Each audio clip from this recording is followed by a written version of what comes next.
Something I've been wanting to get off my mind for quite some time. I've been meaning to shoot this video for a while and I just haven't gotten around to it, and now I am. It's a video game collecting rant. But before I get to that, I just want to say a couple things. I want to update you guys on my channel and say a thank you and a shout out. So first off, my channel, obviously I haven't posted anything in a while, and that's because I've been uber busy. This past semester was my last semester in my master's, getting my master's degree, and I finished it, and I scored the degree, so that's awesome. And I still didn't land the job that I wanted, but I'm on it. Anyways, so that's why I've been not been shooting a lot of videos for this channel, and obviously I've been busy with my other channel. It's Power Talk, where me and Mr. Andy Madness have a retro slash kind of fusion with today's games video game talk show, and as far as I know, it's the only one like that on YouTube. You can find it at on YouTube under Power Talk 13. Actually, I just put a link at the bottom of this video, so you can click on it. And I'm trying to do bigger and better things with it all the time. The production value has definitely increased since the first episode, and we're still working on ideas, and I'll gladly take ideas and suggestions for further episodes. Next, the shout out and the thank you. The shout out, of course, is to the Game Chasers. I'm wearing their shirt because I want to show my support. These guys they took a lot of criticism over doing their DVD Indiegogo or was it Kickstarter fundraiser for these DVDs, and they threw in a shirt. You know, if you threw in enough money. So I just want to give them a shout out because a lot of people were saying they weren't going to pull through, they're going to take our money, and that we were going to get nothing in return. Obviously, these guys are good to their word, and they have delivered their DVDs, probably all of them by now. I got mine a few weeks back, and the shirt, I think it looks pretty daggone good on me. Who am I to say that? But anyways, I like it. The DVDs are good. I like the bonus material, especially because I'm a videographer myself. And the bonus disc, the behind-the-scenes stuff is really cool, and how to what goes into making a game chasing episode. So that's pretty cool for me. So shout out to them, Game Chasers. Appreciate you guys. Appreciate your work, and thank you for being true to your word. I always knew you would be. I had no doubts. And support. I always support local filmmakers and indie filmmakers, and I include the Game Chasers in like an indie television / YouTube show. So congrats, and keep going forward. I really like your work. Alright, now my video game rant. This is what it is all about. I don't know if you would agree, probably would, but for the most part, would you agree that video game collecting is not what it was just even a few years ago? And the reason why this has been on my mind is because there's been countless number of posts on my local Craigslist video game sales where there's want to buy, WTB, will pay cash for video games, top dollar for video games. I mean, it's just thread after thread. I almost can't find a thread to buy my own stuff because there's so many people posting, we want to buy your old Nintendo games or Super Nintendo games or retro games, whatever it may be. And this bugs me a little bit. And it bugs me because I don't know why they're wanting the games. You know? For me, collecting is...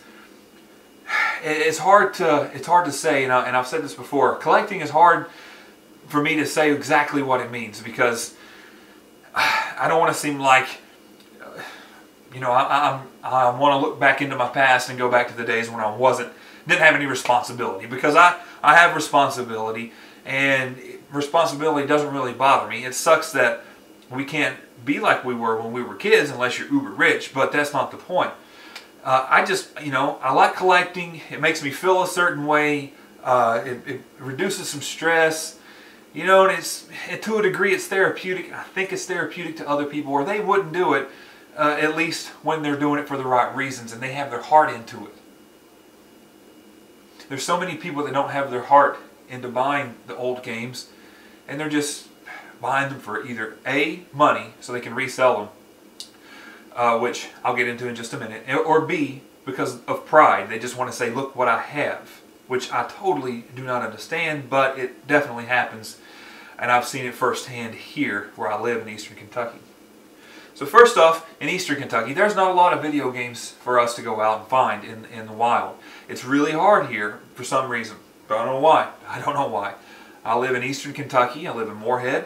Our best places to go is Lexington, which is an hour away. I can go to Cincinnati. It's about 2 hours away. There's not too much in Huntington, West Virginia, which is an hour away. There's nothing here in Moorhead. We have a flea market, and when you go and hit yard sales, there's not really much around. So where do I go game chasing? Well, wherever. I mean, I went to Knoxville. I don't go just to go game chasing. Sometimes to Cincinnati or Lebanon, Ohio. I do, but not very often. I was in Knoxville to visit some family, and of course I hit up every place that I could around there. Obviously no flea markets because I was only there for a couple of days, and I hit up just retail shops. And you know, for what I think, retail shops are probably the best place to find video games anymore, because you gotta catch, you can catch them slipping. Once you catch them slipping, well, you're gonna get the best deals, because now flea marketers and people who are selling at yard sales are getting wise to what these video games are actually selling for, because people are, you know, they're paying for them. Anyways, the heart is gone in collecting. The heart is gone. And let me just show you an example of what I mean collecting is in the heart. This is a silly game. This is Sesame Street 1, 2, 3. Was the very first game my parents got me as a kid in 1989. Right here's the Walmart sticker on it for $29.94. Walmart hadn't even been open that long back where we got this game at in Prestonsburg, Kentucky, Floyd County. But it has the original plastic, the game, the manual, all the paperwork is inside. I kept this for all these years. Well, kind of my dad kept it for a little while, but once I got older, you know, I couldn't get rid of it because of what it meant to me. It was my first Nintendo game. It was my first video game from them, and it was just, I couldn't get rid of it. It's a great feeling to be able to look at this box, this artwork, and to think about what I was doing when I was 4 or 5 years old. That means something to me, and these games are like a portal into the past so that we can feel like we're young again. Not, again, necessarily that we have to, but it's fun, and it's a stress relief, and it, you know, for whenever I am having a tough day at work or having a tough day just in general with life, sometimes I can look at my games and think of the past, and I feel a little bit better about the present. It might seem weird to those who are non-video game collectors, or those who don't care about retro video games, but everybody has that thing that they can go to. Some people, they look at the beach, or they can go to the beach, or whatever. For me, I love the beach, and it's therapeutic too, but not in the sense that my video games are. I brought another example. This is the very first Nintendo Power that I ever received in the mail. And of course, it's issue number 1, and they gave it to us. This is for the Merritt household at our address, you know. It didn't even have our names on it because they were just advertising and marketing these things. And it worked because me and my brother both, we wanted to subscribe to this immediately once this came in. We loved it. And I know it's in terrible shape. And I've got it displayed in a frame, and it's got ink on it, and the top and the sides of the pages aren't perfect shape. There's even a little bit of tape down at the bottom. But I've had this since 1988, since they first mailed it out. I kept it all these years, and the cover's still intact. That's why it's displayed, because it means something to me. I can remember playing Mike Tyson's Punch-Out! And The Legend of Zelda. In fact, I think there was a Zelda map in here. And people, our neighbors always said, your brother's the brain of the games and you're the player, because I played while my brother kind of helped me and told me what to do. And I mean, it's just an amazing feeling that I can get just by looking at this and remembering and recalling those memories. And then my last example I brought, Earthbound. This can go for ridiculous prices these days, and it can go from anywhere from as little as $250 upwards up to about $800. I mean, it just depends on how the market is. And it's crazy that you have to say that there's a market for these games, but there is. So I kept this ever since it was brand new in 1995. I bought this. Actually, this was came out. This was at Walmart where I bought it. I had bought one version of this when I had saved up my allowance money and bought it, and then this copy exactly here, this was a copy that my mother had brought home as just a surprise gift to us kids.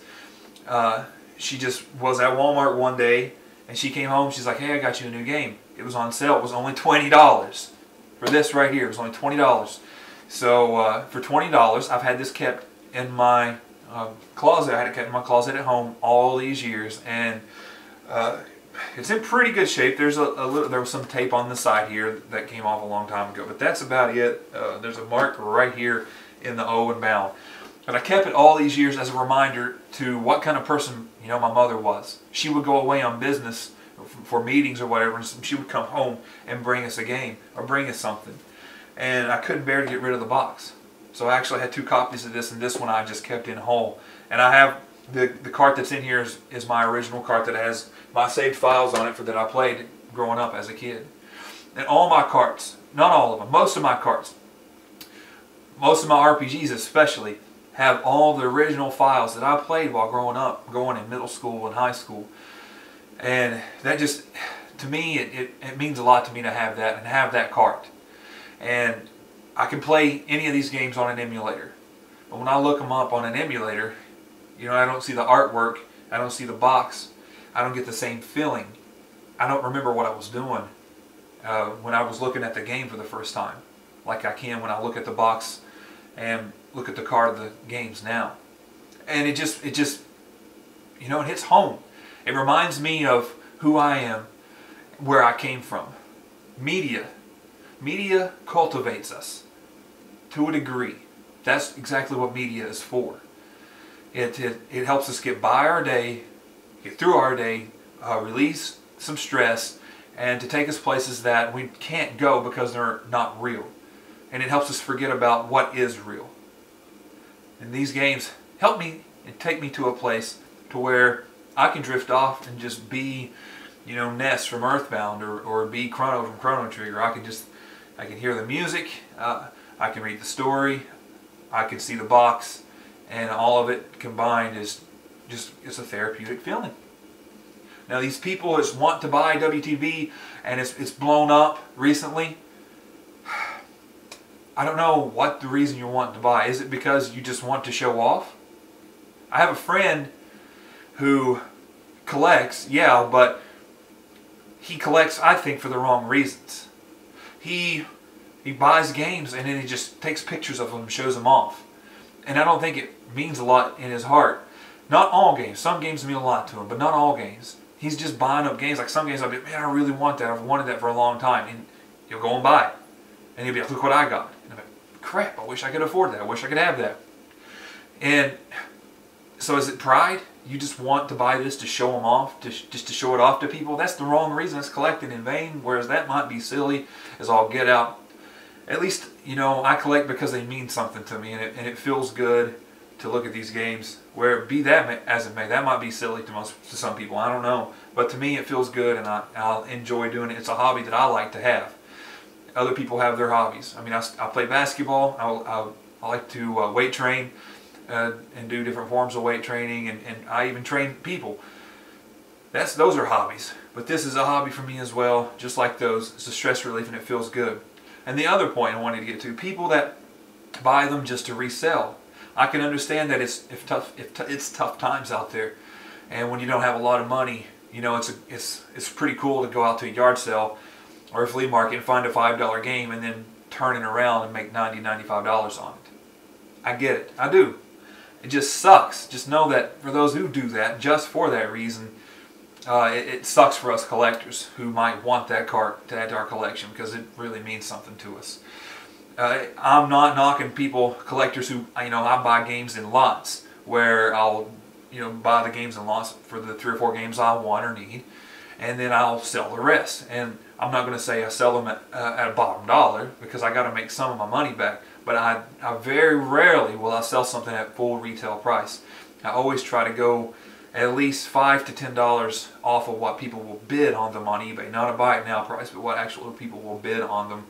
And I think the video game price charting, I'll combine the two and then knock $5 or $10 off of those.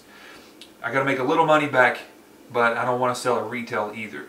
So that's not what I'm saying. I'm talking about the people who just solely buy them just to straight sell them because they don't give a crap about them, but they'll go and post on Craigslist or they'll make a video on YouTube saying, I will buy out all your games, and they really, really want these games, and then they just sell them. And that burns me up. That really aggravates me.